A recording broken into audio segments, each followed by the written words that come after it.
Welcome back, everybody. Happy 2025. It is officially the new year. And so we thought here on Power Tips, it would be fun to start the year with a quick overview of some of the crazy announcements that have come out of Ignite. Now, granted, Ignite was a little while ago, and so we're perhaps a little bit behind the times, but there's a little bit of intentionality there because the announcements all sound great and everybody's hyped up and it's amazing. And if you weren't at Ignite, like myself, there's a lot of like FOMO going on because you see all this stuff going on and you're like, wow. And then the reality kicks in, and then the holidays happen, and then you're back in the grind. And so we thought now is probably a great time to revisit some of those announcements. So the three of us have gone through and picked a handful of things that we wanted to cover for you that we think are pretty fascinating news and announcements that are coming up. So I think we'll dive in with mine first. I think is my first up. Yeah. So there's a ton of announcements. We'll put the link to the book of news that came out of Ignite, but down below. Is that what we do? Down below in the video, and so you can visit that. And I encourage you to do that because there's a ton of stuff in there. So we're only covering a couple of quick things.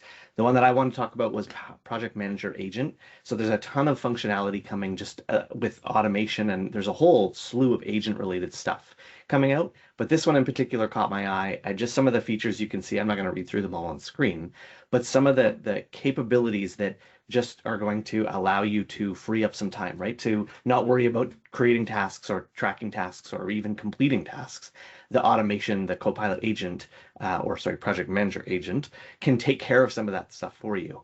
And I put in a quick screenshot because if you haven't looked at Planner and Project for the Web lately, you should check it back out because there's some amazing enhancements just within the product. There's certainly still a few gaps here and there, but overall, you can see a couple of these screenshots. These are three different screenshots you're seeing, and it looks and feels a lot different than it did before. It feels more comprehensive. We've been using it where I work, and so we've been starting to dig into some of its capabilities.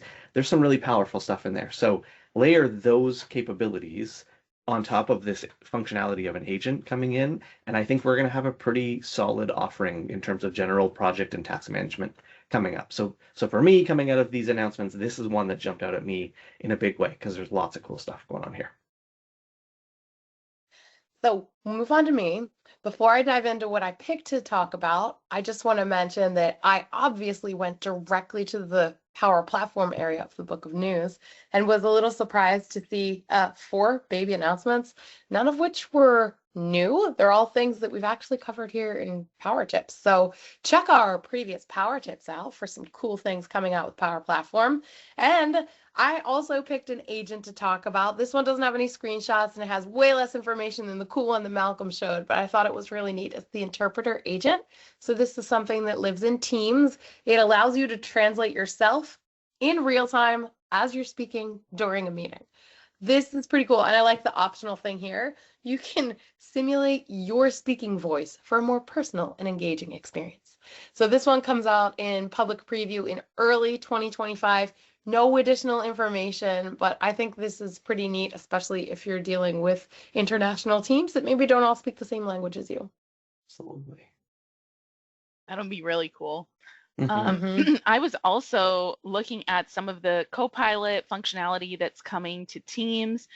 So right now, what we already have, if you're using Copilot on your Teams meetings, is you're already getting your meeting summaries, right? It's telling you who's speaking when and the important parts of the meeting.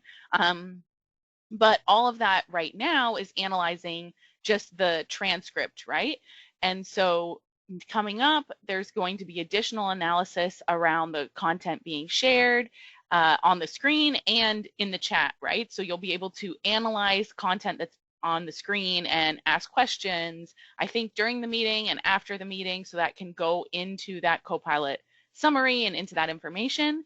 And then it will also, if you're sharing files in the chat, you can start asking questions about those, getting details of those. So just so many ways that we're making these meetings more and more productive. So I encourage you guys to be trying out those features. And if those are things your organization is not using, let's see if we can get your organization using that and see how it can make things easier for you. Meetings don't have to suck. Is that what that is? That's amazing. Apparently. That's awesome. That's awesome. Hey, Thank you all for sharing your cool things. And I think what we can see in these 3 wonderful features that Sushi is very excited about, as well as everything else in the Book of News, is that AI is everywhere.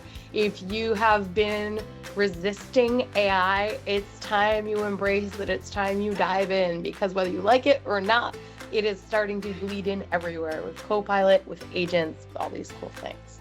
So we look forward to diving into some more awesome new features as 2025 unveils itself, and we will catch you next time on Power Tips.